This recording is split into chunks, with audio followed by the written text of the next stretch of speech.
Hello everybody, welcome back to the channel. Thank you guys so much for the support on the previous videos. And I'm really excited about this episode. So this episode was supposed to be, I was going to make this video to be about the Passion account. That is the story of Jesus's death. His death, burial, and resurrection. But I realized in preparation for this video that there wasn't really a point in me telling you that story or that account without telling you why it's important or why you should even believe it in the first place. So this video is going to be a little different because rather than going through a Bible story or an account from the Bible, instead we're going to just talk about the Bible itself, specifically the beginning of the New Testament, the four Gospels. The four Gospels were written by Matthew, Mark, Luke, and John. And the word gospel essentially means good news. It was the accounts of eyewitnesses that were to share the good news about who Jesus was and what he did for humanity. The first three of these Gospels are called the Synoptic Gospels. The word synoptic means seen together. So they follow a similar timeline, a similar order of events, and they show Jesus's life from start to finish. John's, however, is a little bit different. John's gospel is still about the life of Jesus, but rather than being in a timeline, it's more topical. And we'll explain why that is in a moment. But how do we even get the Gospels? So there's three primary theories about how we got the Gospels, and honestly, two of them are pretty historically negligent compared to the third one. So the first one is called the two-source hypothesis. Basically, the idea of this is that Matthew and John were written after Mark, which is a pretty common theory. Most biblical scholars would agree with that. So they used Mark as a source for their Gospels. But they also have some matching stuff that isn't in Mark. So people came up with the Q source, which Q stands for QL, which literally just means source in German. So the source. That was a different source that nobody has ever been able to find, and nobody knows where it exists or if it exists, but it does exist according to this theory. And it has details that Mark doesn't have. And so Matthew and Luke wrote their Gospels by taking parts of Mark and parts of Q and then adding their own spice to it to end up with their two Gospels. The issue is, like I stated, nobody has any evidence at all about the Q source. The second hypothesis is the four-source hypothesis, which is basically the exact same thing, but more convoluted by adding not just the Q source, but also an M and an L source for Matthew and Luke that are two other sources outside of Mark and Q that Matthew and Luke took from to complete the Gospels. Now, again, like the Q source, the M and the L sources have no evidence in history, either through being mentioned in other writings or through any sort of archaeological evidence of them.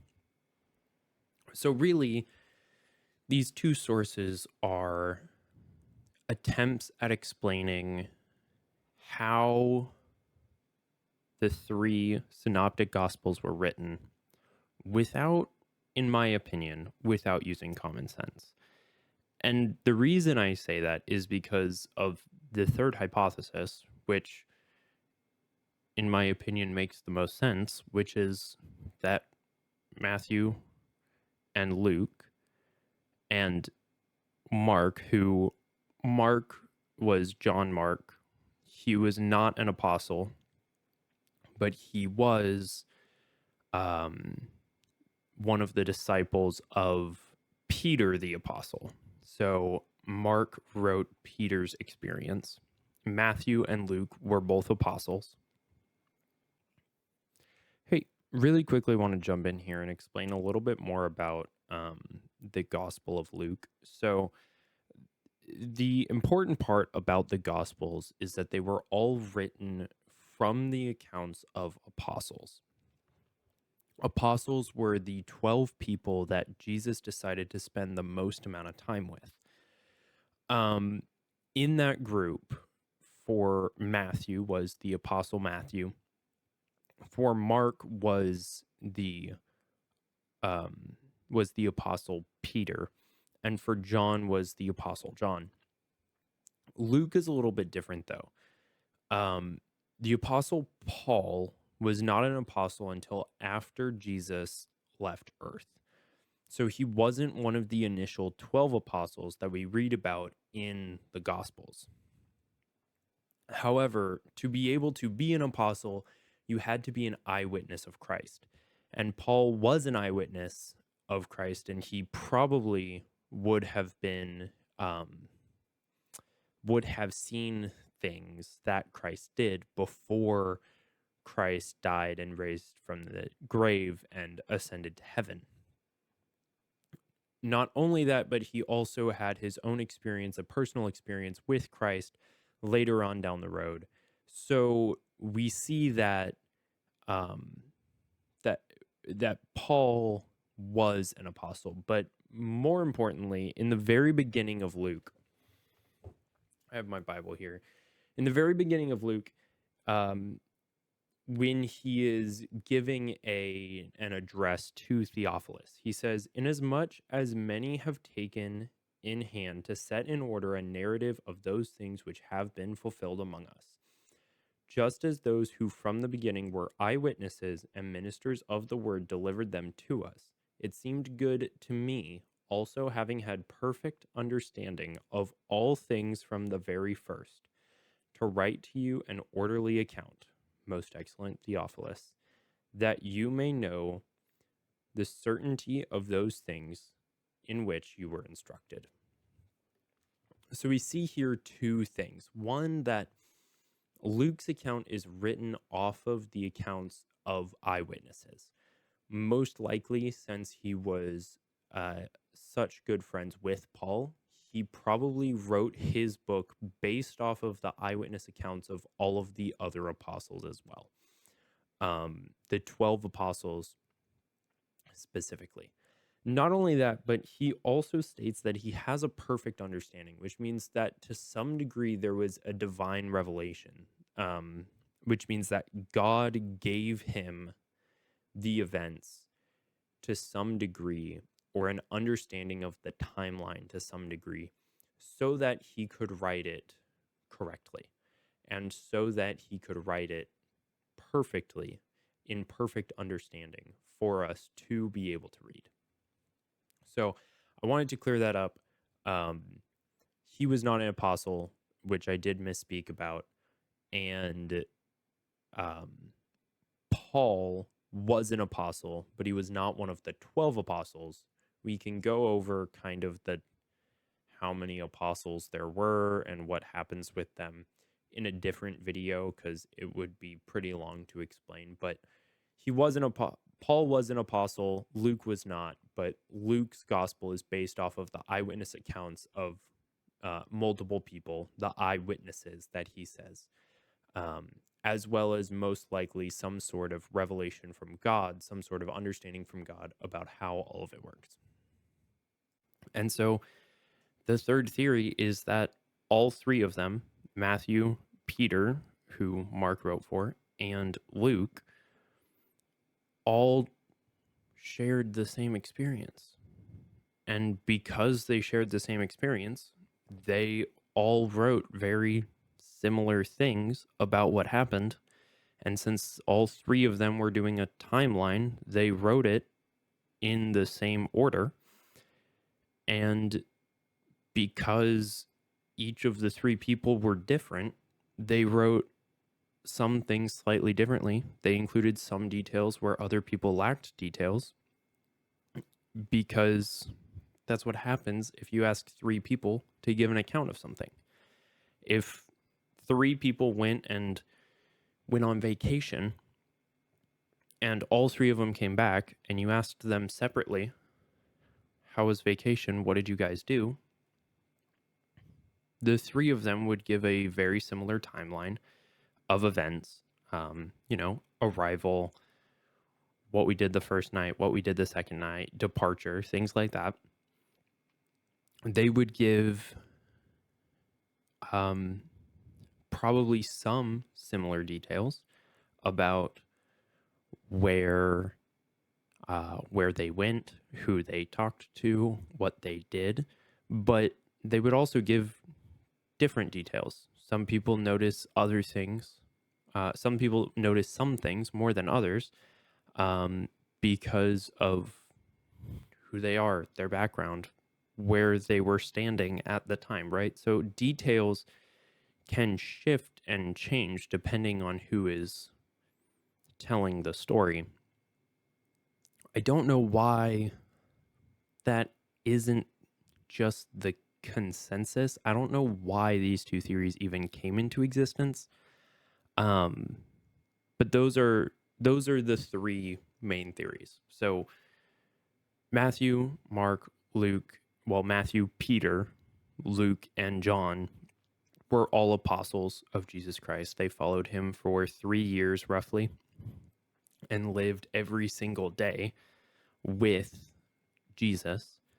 And because of that, they all shared the same experiences. But Matthew was a tax collector before he became an apostle of Jesus.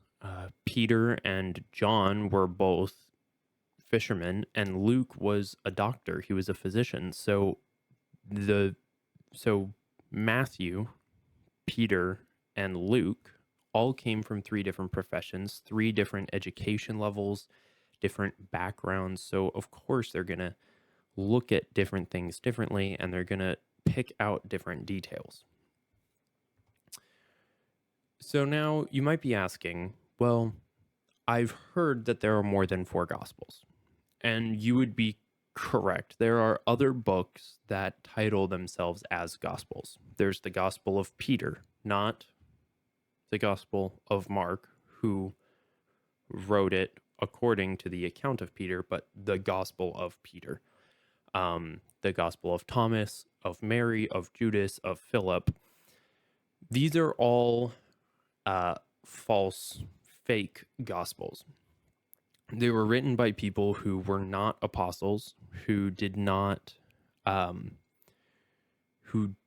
actually live the events, but they ascribed the name of someone important in Christianity to the gospel. The reason for this was there was a heresy. There were a lot of heresies in the early church, but there were some very specific heresies that arose early in the Christian church in the early hundreds. And what the people did, a heresy, by the way, is basically a false gospel, taking the gospel and twisting it into being something different that would lead people away from Christ rather than leading them towards Christ. And what the followers of these heresies would do is they would write books like the Gospel of Peter or the Gospel of Thomas or the Gospel of Philip, and then they would ascribe it to Peter, Thomas, Philip, respectively, and then try to start circulating those as actual gospels that were written by the people they claimed to be and were just recently found. all of these are thrown out because they do not agree with the rest of the Bible. For example, this will be a quick and easy example. Throughout the four Gospels that are canon, Jesus lives with his apostles. They travel around. There are disciples that follow him as well. But they are not mentioned very often. And there is no mention of Jesus having any sort of romantic interest in anyone. In the Gospel of Philip, Jesus is shown as having a romantic relationship with Mary Magdalene, and kissing her and things like that, which doesn't match with any of the way that Jesus acts in any of the rest of the Gospels.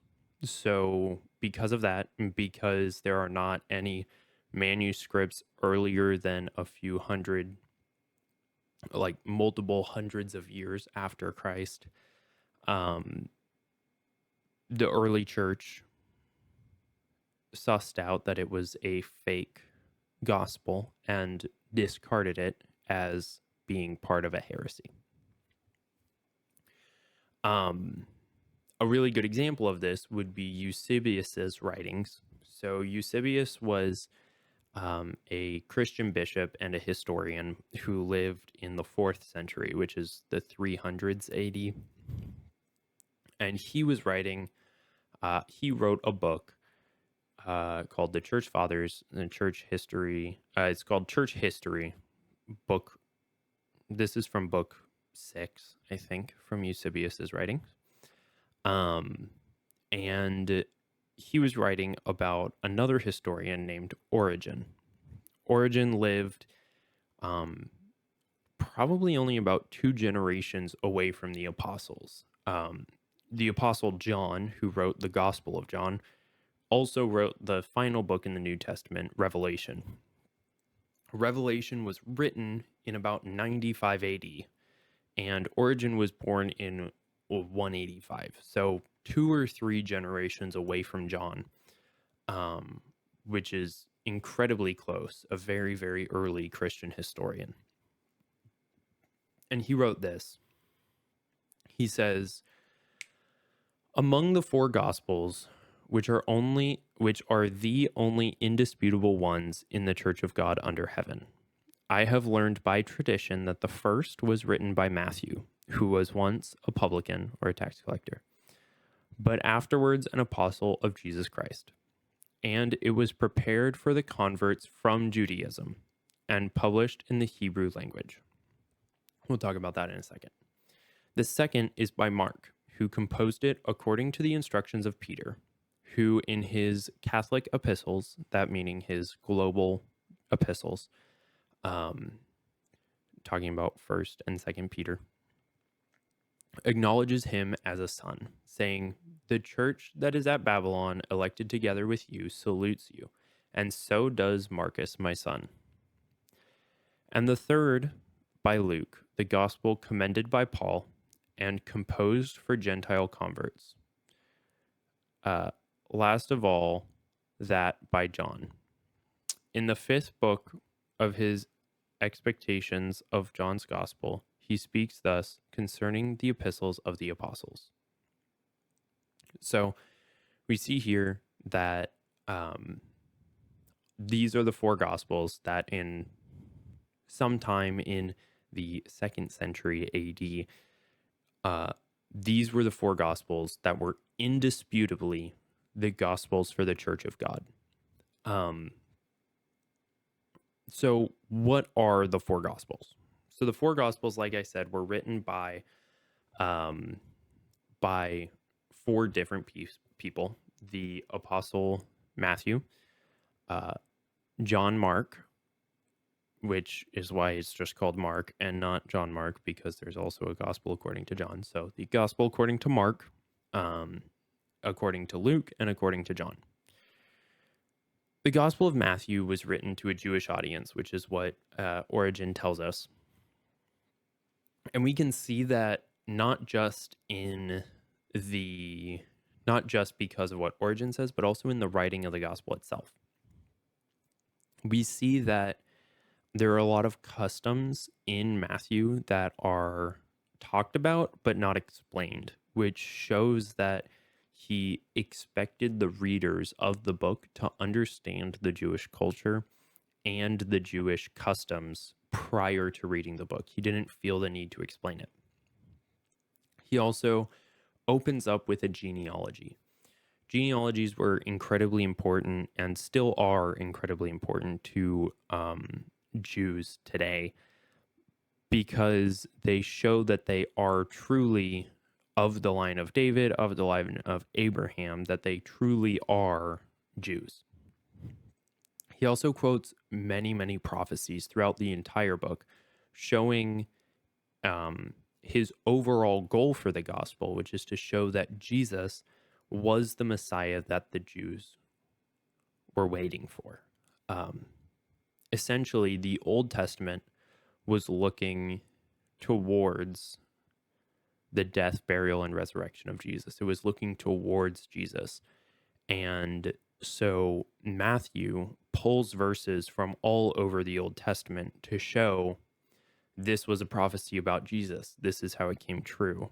This was another prophecy about Jesus. This is how it came true. And he shows this is a prophecy, and then this is what I watched take place. This is how it came to be, right? The second is the gospel according to Mark. Now, this, rather than being to Jews, this was to Gentiles. This book was written to Roman believers, and like I said before, it was based off of Peter's account. A lot of times Mark would translate Aramaic terms, so the Jews at the time would have known Hebrew and Aramaic, and then also some of them would have known Greek. And so he would translate a lot of the Aramaic terms into Greek so that the readers would be able to understand exactly what was going on. Along with that, he would explain a lot of Jewish customs and exactly why things were happening.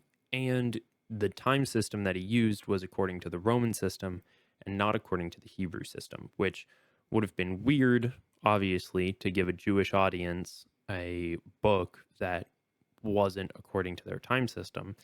So obviously he would have had to, if he wrote it with a Roman time system, it would make sense to give it to Romans. And the whole point of Mark's gospel is to show Jesus as the suffering servant, to show him as being being humble and being a servant that came rather than a conqueror. The third gospel is the gospel according to Luke. Luke is the third gospel, and Luke was written by a man named Luke, obviously, who was not an apostle of Jesus. Rather, he was a very close friend of Paul, who was an apostle of Jesus. He, interestingly, is the only Gentile to have written a gospel, and I think, is the only Gentile to have written a book of the New Testament. And he actually wrote two. He wrote the Gospel according to Luke, and then also he wrote the Acts of the Apostles, which is the fifth book in the New Testament. And it outlines the early church and their work of spreading the gospel. Luke never names himself, but he is mentioned by Paul multiple times and is called by Paul the beloved physician. He was very well written in Greek and very, very meticulous in his historical details, as well as in the healing records of how Jesus healed people, which makes sense since he was a physician. He would have wanted to be more meticulous and more interested in that. The Gospel of Luke is not written to a people like Matthew being written to the Hebrews or the Jews, or the Gospel of Mark being written to the Gentiles. Instead, Luke wrote both the Gospel and the Acts of the Apostles to a man named Theophilus. We have no clue who Theophilus is. It was probably even a nickname, the lover of God, someone who loves God. So it could have been written to anybody. But the whole point of the Gospel of Luke is to show Jesus as the Son of Man, to show that he was human in nature, and to be able to show that Jesus was fully human but still had the power of God. So those are the three synoptic gospels, and they follow a very similar timeline of Jesus' life. The final gospel is the gospel according to John. John was one of the 12 apostles, and he would have been in the inner circle with Simon Peter, who is the origin of Mark's account.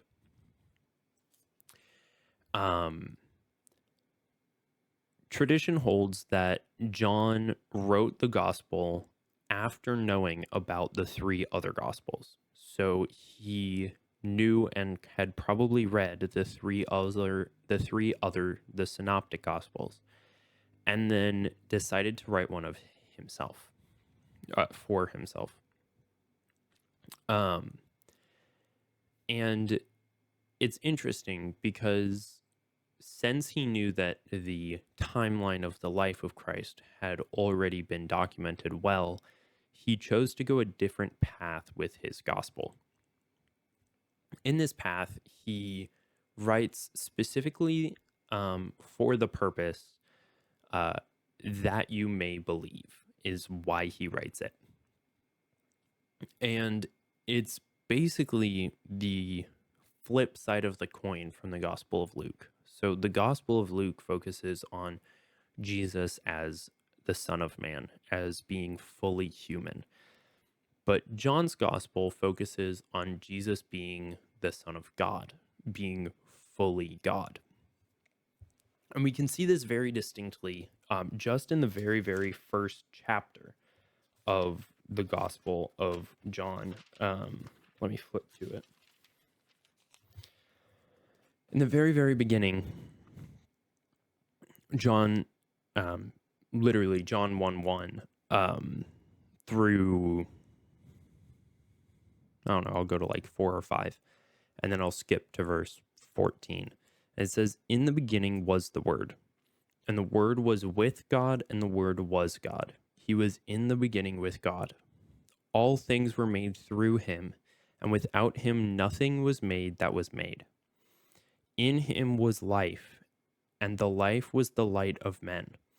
And the light shines in the darkness, and the darkness did not comprehend it." So that's talking about the Word.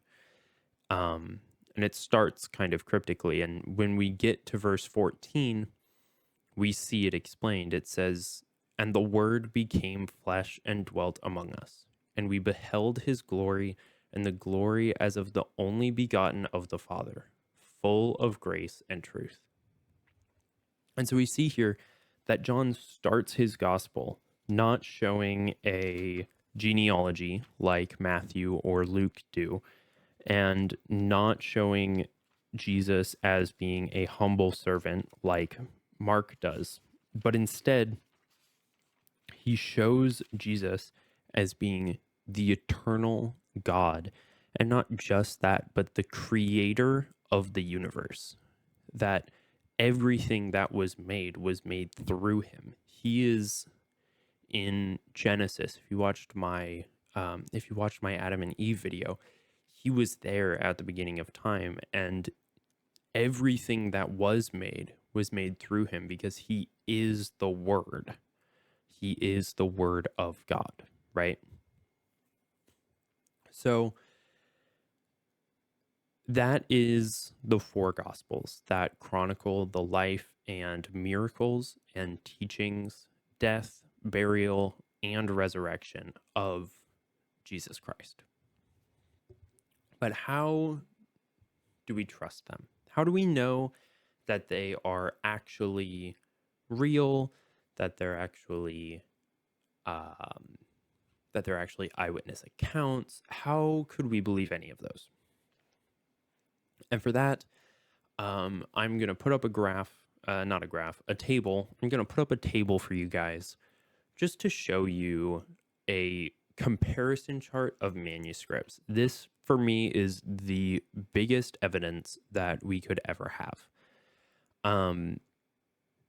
In history class, we learn about Herodotus, about Pliny the Younger sometimes, about Caesar, Tacitus, Aristotle. We learn about Homer and then the Iliad. We learn about Plato. We learn about all of these different historical figures, and we learn about their lives from their writings. But if we look here, let's take, for instance, Plato. The earliest copy of Plato is 900 AD, which means there's about 1,200 years between when Plato was alive and when we have the earliest copy of his works. And we only have 7 copies of his works. We'll go with Herodotus. Herodotus lived at a very similar time to Plato. They kind of bump up right against each other. Earliest copy, 900 AD again, which means we have 1,300 years rather than 1,200 years between them, and we only have 8 copies of Herodotus's work. Let's jump down a little bit to people that are more credible. Aristotle. We have roughly 49 copies of his work. That's pretty good. With a 1,400 year span between his life in the 300s BC and our earliest copy at 1,100 AD. We'll go with Homer. Homer, another great historical reference. We know that it was written somewhere around 900 BC. Our earliest copy is 400 BC, so that's only about 500 years. That's pretty good. It's better than all the other ones. 500 years, and we have 643 copies of his works. That's great. And the accuracy between the copies, all 643 of them, there's only a 5% error. So 95% accurate of the 643 copies of the manuscripts. Now let's look at the New Testament. They were all of the New Testament was written in the 1st century AD, probably somewhere between 50 and 100 AD. Our earliest copy of the New Testament is from the 2nd century AD, around 130, which means we have less than 100 years between the original copy and the earliest copy. But beyond that, there are 5,600 copies of the New Testament manuscripts. And beyond that, it has a 99.5% accuracy between the thousands of copies. Now, when we talk about those manuscripts, those are only manuscripts in Greek. There are also manuscripts in Syriac, Latin, Coptic, and Aramaic, which ends up totaling over 24,000 copies of New Testament manuscripts that still hold a 99.5% accuracy. Most of those inaccuracies, most of the 0.5% of inaccuracies in the New Testament are things like spelling John with a John versus Jon, or other spelling errors like that, or changing the way that sentences are structured, which would happen when you are translating a document from one language to another. So, in my opinion, if you're going to take your history class seriously, and you are going to believe that when you are reading accounts from Plato, from Caesar, from Tacitus, from Aristotle, from Homer, if you believe that when you read those, you're reading something that's actually history, it is beyond ludicrous to me to think that those would be history when there's less than 50 copies of the majority of the people that I just mentioned, and less than 10 for most of them, when there are thousands and thousands and thousands of copies of the New Testament and the New Testament writers. In my opinion, it's ludicrous. So we'll say whether you'd like to believe it or not, whether that is convincing evidence to you, it is to me. But whether it is to you or not, we'll say that the four Gospels and the rest of the New Testament is real, that it was written by who it says it was written by, and that the Gospels themselves are eyewitness accounts of this man named Jesus, who was born in Bethlehem, who lived and grew up in Galilee, in Judea, around the turn of history.